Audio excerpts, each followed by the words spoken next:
আপনার পরিবারের অনেকে আওয়ামী লীগ করে বা আপনার দাদা আওয়ামী লীগ করতো। যতদিন কোরআন হাদিস বুঝেছি সেই ছোটকাল থেকে আমি আওয়ামী লীগের বিরুদ্ধে, আমার বাবা আর আমি। দলকে সমর্থন করলে জান্নাত পাওয়া যাবে। ইসলাম নিয়ে দল করা লাগবে, এটা তো কোরআনের কথা। সরকারের একজন মন্ত্রীকে নিয়ে আপনার একটি মন্তব্য আসলে সামাজিক মাধ্যমে ছড়িয়ে পড়ে। বিষয় হচ্ছে উনি ইসলামকে আঘাত করেছে, যে সমস্ত কথা বললে মানুষ নাস্তিক হয়ে যায়। আপনার ফেসবুক থেকে আমরা জানতে পারি যে আপনি অবরোধ। এগুলো বাইরের থেকে ভাড়া করা হয়, যে ওই টোকাই মোকাই এগুলো। দর্শক, স্বাগত জানাচ্ছি যুগান্তর ডিজিটালে। আপনারা দেখছেন বিশেষ সাক্ষাৎকার। আমাদের সঙ্গে অতিথি হিসেবে রয়েছেন কুষ্টিয়া ৩ আসনের সংসদ সদস্য মুফতি আমির হামজা। আপনাকেও স্বাগত। নিশ্চয়ই ভালো আছেন? আলহামদুলিল্লাহ ভালো আছে। নানা কারণে আপনি সামাজিক যোগাযোগ মাধ্যমে বেশ আলোচিত সমালোচিত, যেটাই বলি না কেন। আপনাকে নেট দুনিয়ায় মানে কিভাবে দেখা হয় বা কিভাবে আপনাকে নিয়ে চর্চা করা হয়, এটা কি আপনি অবগত? আপনি দেখেন এগুলা?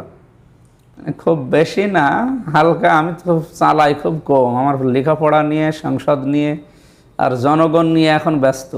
এই কারণে আগে তো লাইন ছিল আমাদের একটা, খালি তাফসির মাহফিল, ওয়াজ মাহফিলে দেশে বিদেশে কোরআনের দাওয়াত নিয়ে যেতাম এই। কিন্তু এখন তো আর একটা বিষয় যুক্ত হয়ে জনগণের কাছে সময় দেওয়া লাগে বেশি, আর বিশেষ করে সংসদ নিয়ে আর মন্ত্রণালয়গুলো নিয়ে আমরা এখন ব্যস্ত থাকি। এই জন্য এগুলো দেখি না, দেখলেও হয়তো খুব কম সময় দেখলে দেখি ওগুলো আসে, ভিডিও কাটসাট করা বিষয়গুলো। খুব অল্প সময়ের কথা যদি বলি, সম্প্রতি আপনার বিরুদ্ধে একটি মামলা হয়েছে। সরকারের একজন মন্ত্রীকে নিয়ে আপনার একটি মন্তব্য আসলে সামাজিক মাধ্যমে ছড়িয়ে পড়ে। মামলার বিষয়ে এখন কি অবস্থা আছে এবং এই ঘটনাটা আসলে কি বলেছিলেন আপনি, কোন প্রেক্ষাপটে এবং কিভাবে ছড়ানো হয়েছে ফেসবুকে?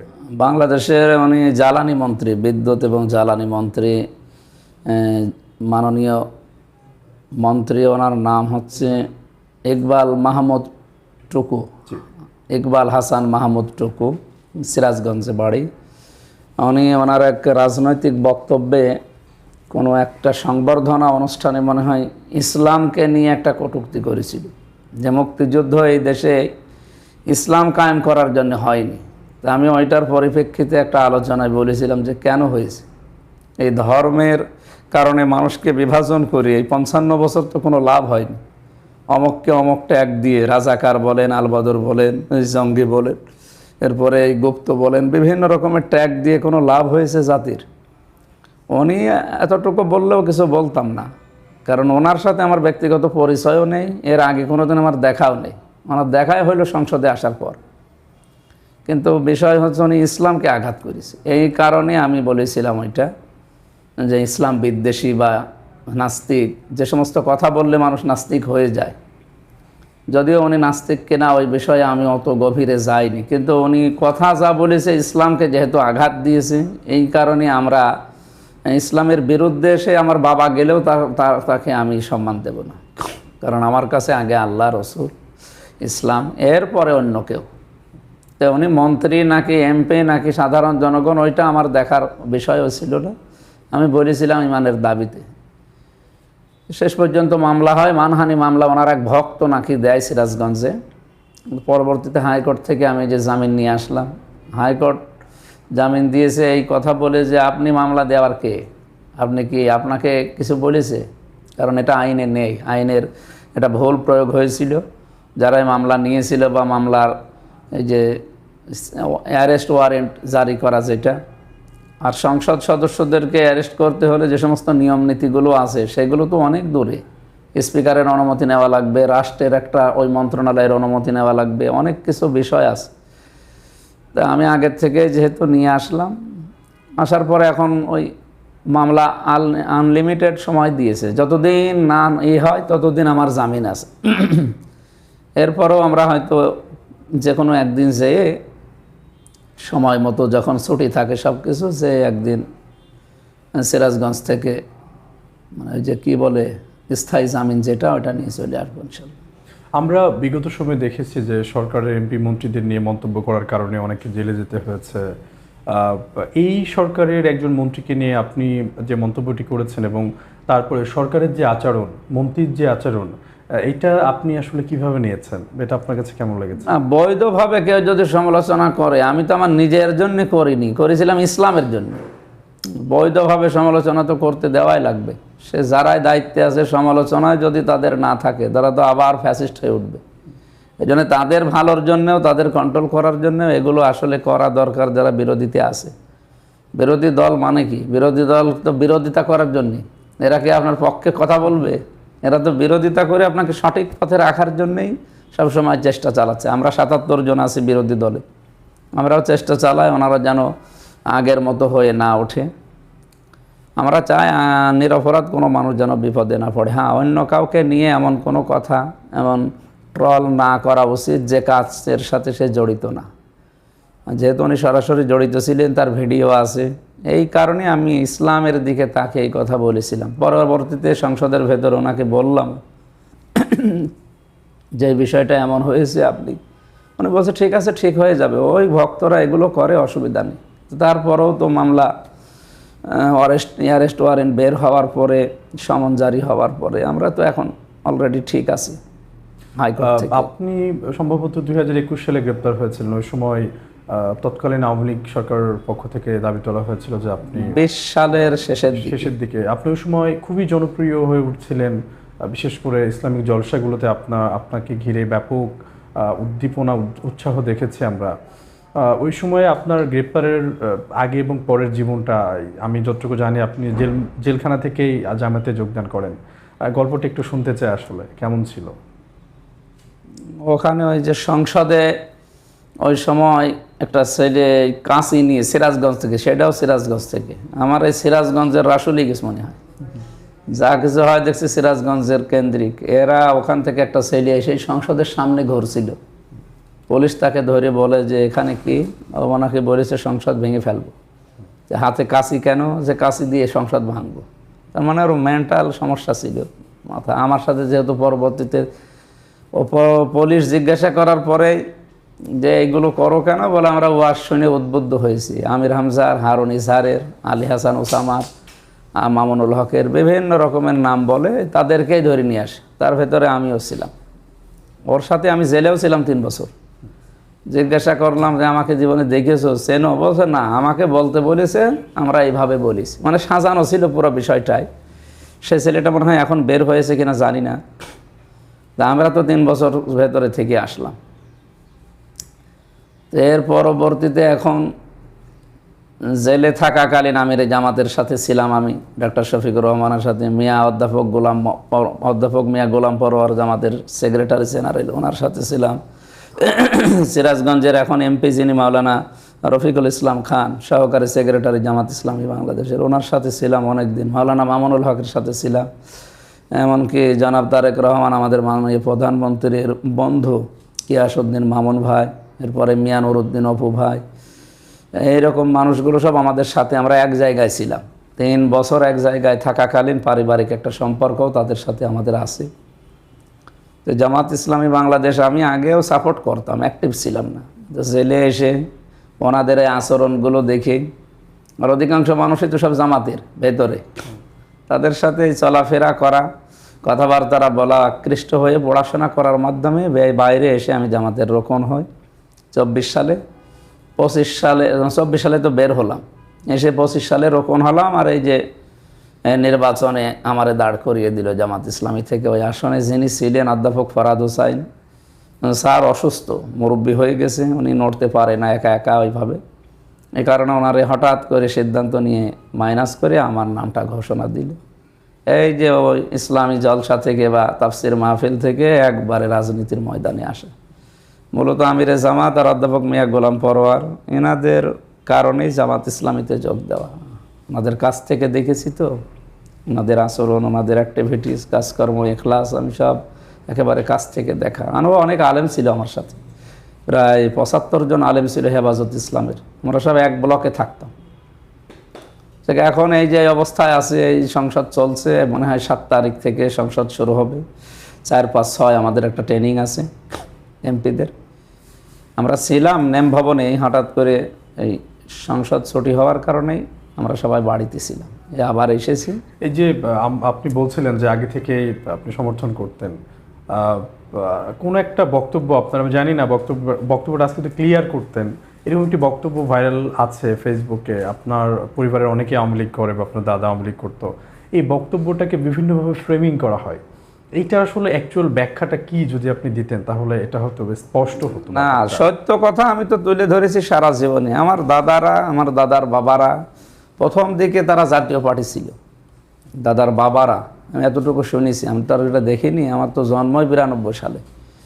আর পরবর্তীতে আমার দাদারা, আমার চাচাতো দাদা যারা, গোষ্ঠীর লোক যারা, ওই এলাকা যেহেতু মাহবুবুল আলম হানিফের কন্ট্রোলে, এই জন্য বাধ্য হয়ে পরবর্তীতে সবই আওয়ামী লীগ করতো। কিন্তু আমি আর আমার বাবা, আমরা দুইজন তো কোনোদিন আওয়ামী লীগ করি নাই, সাপোর্টও করি নাই, আমরা বিরুদ্ধে ছিলাম। এই কারণেই তো এত রাগ, গোষ্ঠীর লোকেরও রাগ। আমার দাদার বাবা ছিল মেম্বার, দাদা আমার চাচাতো দাদা যেটা আব্দুল হামিদ কাজল, উনি চেয়ারম্যান ছিল কয়বার। এরপরে দাদার থেকে চেয়ারম্যান ছিল, হ্যাঁ আওয়ামী লীগ থেকে। এরপরে দাদার শালা ছিল আব্দুর রশিদ, উনি আবার জামাতের চেয়ারম্যান আমাদের ইউনিয়নে। আচ্ছা আচ্ছা। এরপরে আমার এক দাদির ছেলে, তার মানে চাচা, উনি ছিল প্রায় 2বার এই আওয়ামী লীগের সময়। এই তার মানে প্রায় চেয়ারম্যান মেম্বার দিয়ে আমাদের ইউনিয়নে 30-35 বছর তো একাধারেই এনারাই আছে।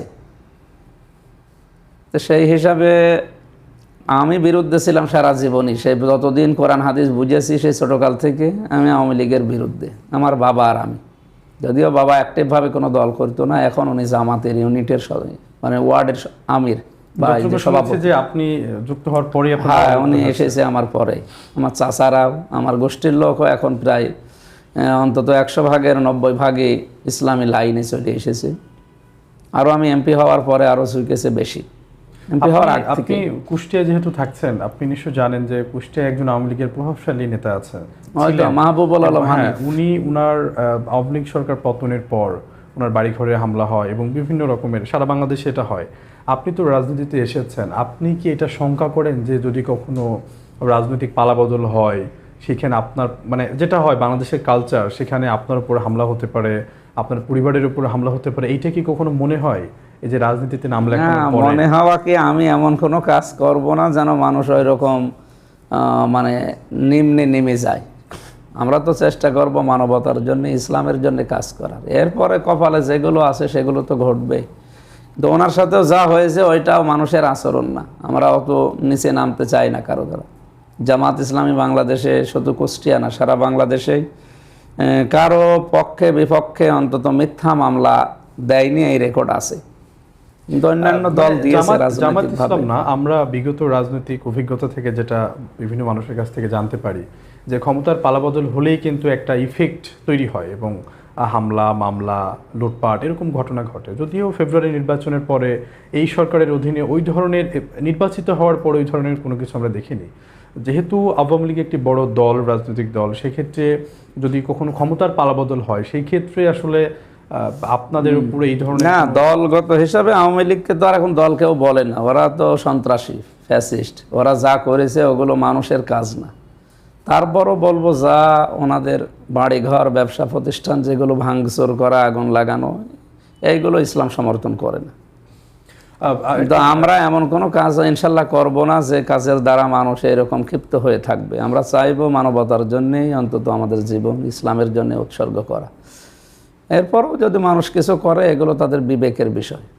আপনি রাজনীতিতে আসার পর আপনার পরিবারের সদস্য, বিশেষ করে আপনার সহধর্মী, আপনার পরিবারের বাকি সদস্য, তারা আসলে উদ্বেগ প্রকাশ করে কিনা কখনো কখনো এরকম ঘটনা ঘটে? না, ওরা তো জানে যে আমার উপর তাদের বিশ্বাস আছে।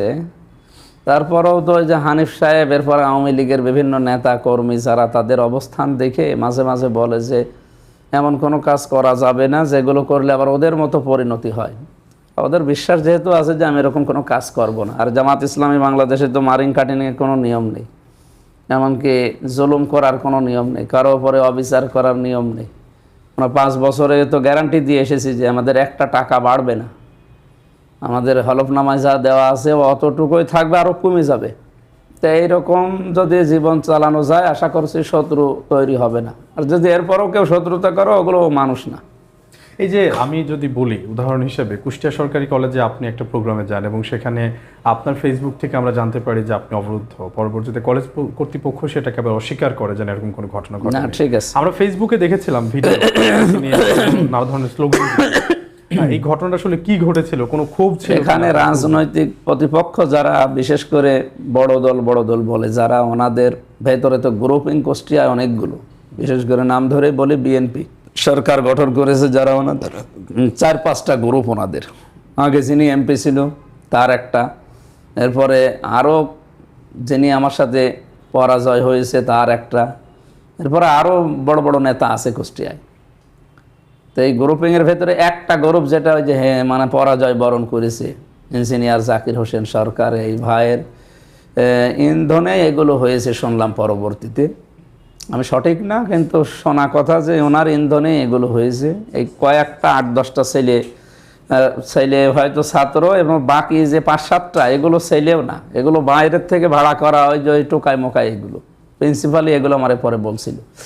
এগুলো একটা কলেজের কিছু গাছ কাটা নিয়ে এই বিষয়টা আমি জানতামও না, প্রিন্সিপাল আমার দাওয়াত দিয়ে গেল, আমি গেছি, ভালো মনে করি। ওদের খেলার উদ্বোধন ছিল, ফুটবল খেলা, যে শুনলাম যে গাছ কাটা নিয়ে মানববন্ধন হচ্ছে। তা আমি তো কিছু জানি না, আন্দাজে কারে কি জিজ্ঞাসা করবো, আর প্রিন্সিপাল আমাকে জানায়ও নি। পরবর্তীতে ওরা ওই যে তখন ভুয়া স্লোগান শুরু করে, জিজ্ঞাসা করলাম কারে কি বলে, ওরা বলছে প্রিন্সিপালকে বলছি। তারপরে অনুষ্ঠান শেষ হয়ে গেল, যথারীতি শেষ করে নিয়ে গেল প্রিন্সিপাল তার রুমে নাস্তা করানোর জন্য। ওখানে যে এরা ওই হট্টগোল করার চেষ্টা করে, তখন পুলিশ আসে। তখন আমার ফেসবুকটা চালায় হচ্ছে আমার একজন আত্মীয় আছে, সে চালায়, উনি ওই দৃশ্য দেখে লিখে দিয়েছে যে আমরা অবরুদ্ধ। আর এটা আমাদের ভাষায় আমাদের কাছে না অবদূর মনে হয়েছে, কারণ ওরা যা করছিল, পুলিশ এসে বাইরে বাধ্য হয়ে তালা লাগিয়ে দেয় প্রিন্সিপাল, পুলিশ যতক্ষণ না আসে। থানা থেকে পুলিশ আসতে হবে, জামের রাস্তা প্রায় 15-20 মিনিট সময় লাগে। এই সময়টা আমরা বসেছিলাম ভেতরে।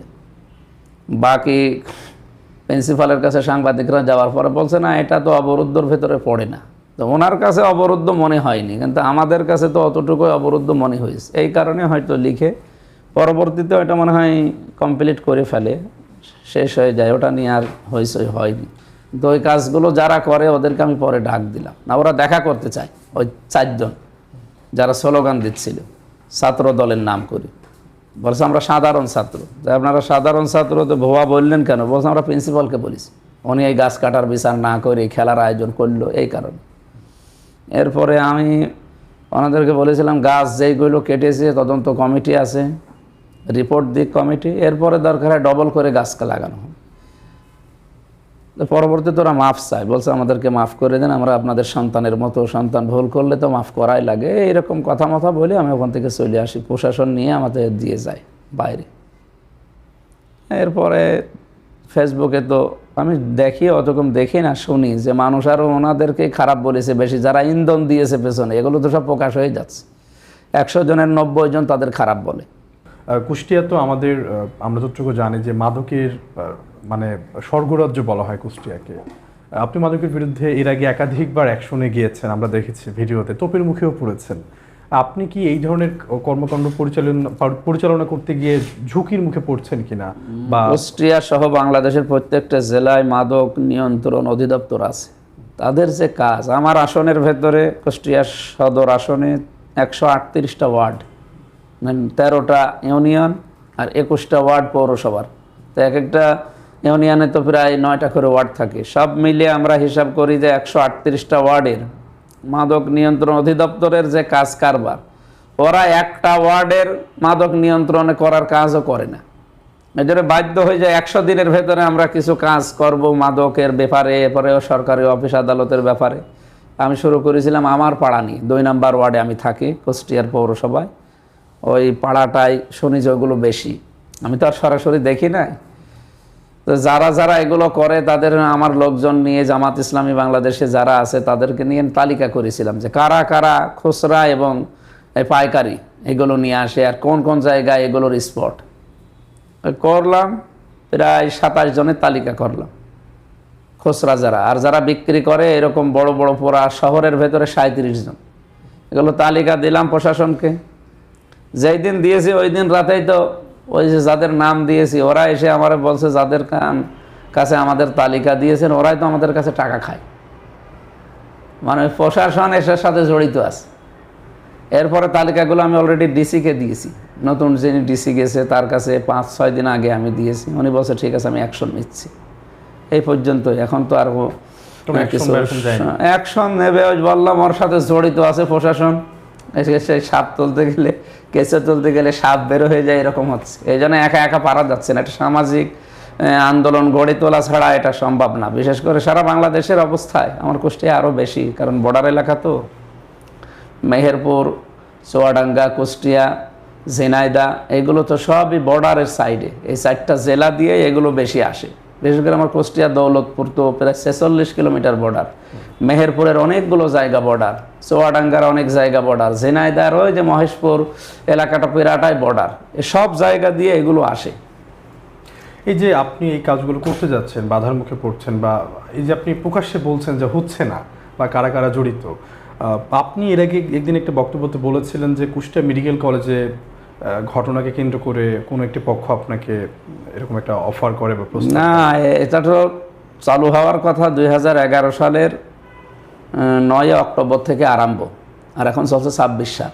একটা মেডিকেল কলেজ পৃথিবীতে আমার মনে হয় রেকর্ড নেই যে এতদিন পর্যন্ত বন্ধ হয়ে থাকে, অথচ সব কিছু সদ, এমনকি 100 কোটি টাকার আপনারা জানেন যে খালি মেশিনপত্র পড়ে আছে।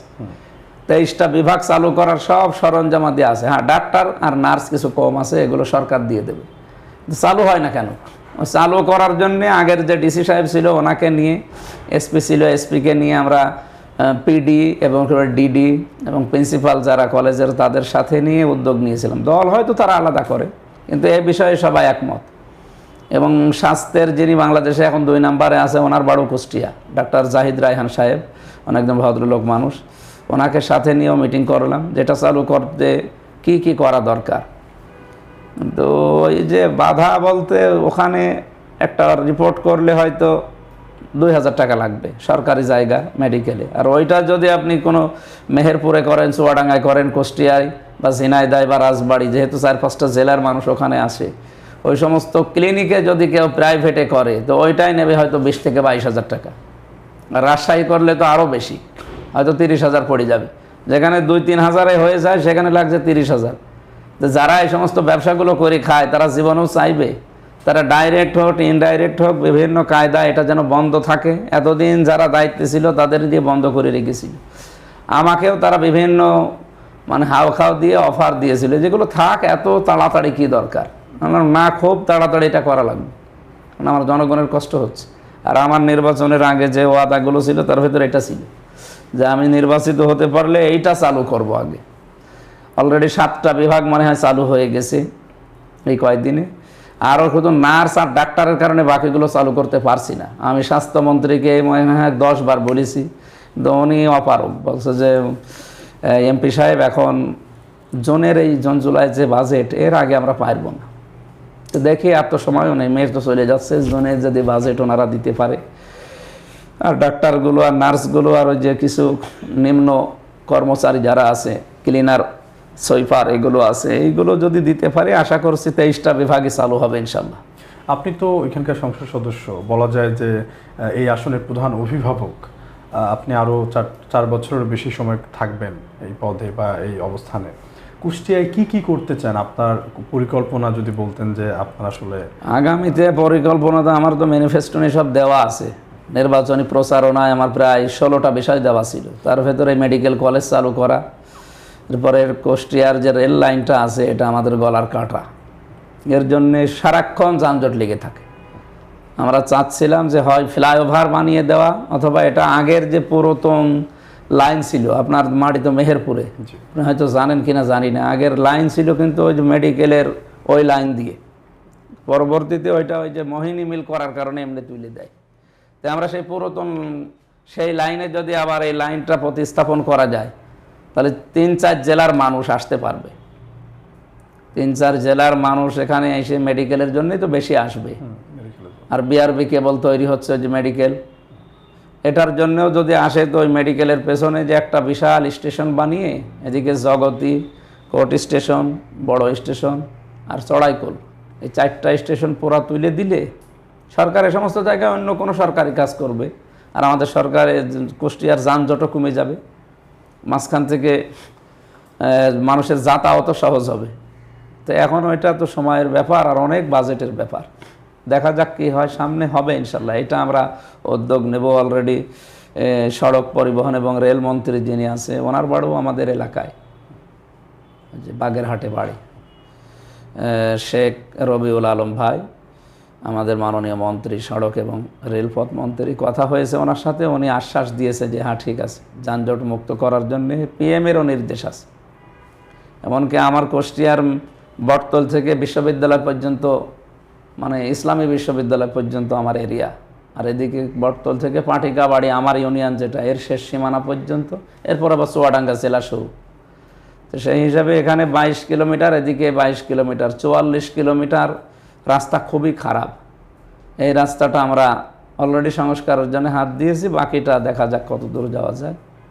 তারপরে কুষ্টিয়ার নদীর ধার দিয়ে বাইরের দেশের মতো, বিশেষ করে সিঙ্গাপুর, মালয়েশিয়া, থাইল্যান্ড, ইন্দোনেশিয়া, এই সমস্ত চায়না, এই দেশের মতো যদি নদীর ধারটা ব্যবহার করা যায়, নদী তো একটা নিয়ামত, এই জায়গায় টোলেনের একটা রাস্তা, ওই ত্রিমোহনী থেকে শুরু করে একেবারে ওই মেহেদিরিমি ব্রিজ পর্যন্ত 7.5 কিলোমিটার, এই রাস্তাটা নদীর ধার দিয়ে টোলেন বানিয়ে দিলে, আর পাশ দিয়ে যদি পার্কের সিস্টেম করা যায়, শহরের যানজটও কমে যাবে, ভারী যানবাহন এদিকে আসবে না, পরের দিকের থেকে যারা আসবে সব চলে যাবে রাজবাড়ি দিয়ে, এদিকে ফরিদপুর, গোপালগঞ্জ হয়ে ঢাকা চলে যাবে।